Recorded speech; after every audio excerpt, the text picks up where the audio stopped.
Well, hello there, church family, and welcome to Friday. It's the weekend, and I hope you've got some big plans. I know I do. I'm going to help a friend buy a four-wheeler this weekend, and I'm also going to help him break it in and ride it along with mine. Hopefully, you've got some fun weekend plans ahead of you too. I've got a question for you. How did you pray as a child? When you were a little kid, do you remember anything about your prayers and how you spoke and engaged with God? I was not a Christian. I didn't become a Christian until I was 26. So my whole childhood was not based in church. I didn't grow up in church. There's an old saying of what kind of kid you were. Were you a little angel or were you a holy terror? I was a holy terror without the holy part. But even with that, even with not growing up in church and being quite a bit of a heathen, I still knew something or someone was out there and I needed to talk to him or to it. I had a prayer I used to say as a young 10-year-old. I still remember, now I lay me down to sleep, pray the Lord my soul to keep.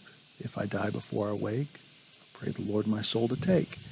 And then I would begin speaking to God.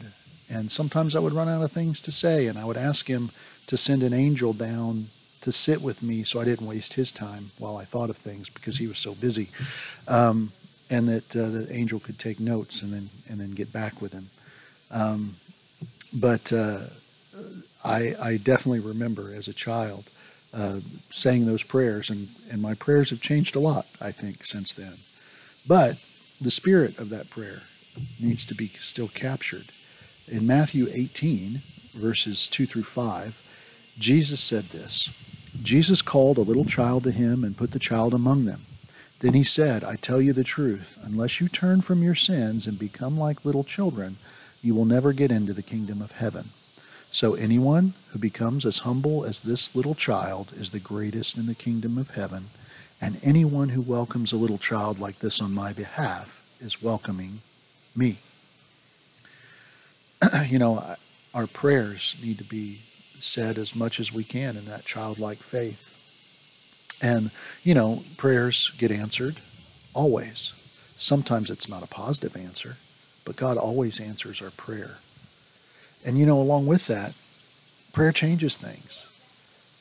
But most importantly, prayer changes me. Prayer changes me, and then I change things. God has established it so that prayer is an active force.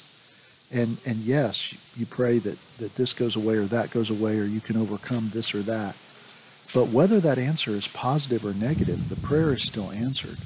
And no matter what, the situation is changed. Because if he doesn't change that situation, external situation, the way that you want, God has begun a work or made changes within you. So prayer is not really a matter of changing things externally, but one of working things internally. Miracles still happen. I'm a walking example of that, and so are you. You're a walking example of that. So, as we go into this weekend, let's revitalize our prayer life. Let's take it back a notch in time and approach it as a little child. And let's come to God with that innocence and that faith that we so once had before and rekindle it. I hope you guys have a great weekend. I know I'm going to have one. I'll talk to you later, and we'll see you on Sunday. God bless you guys.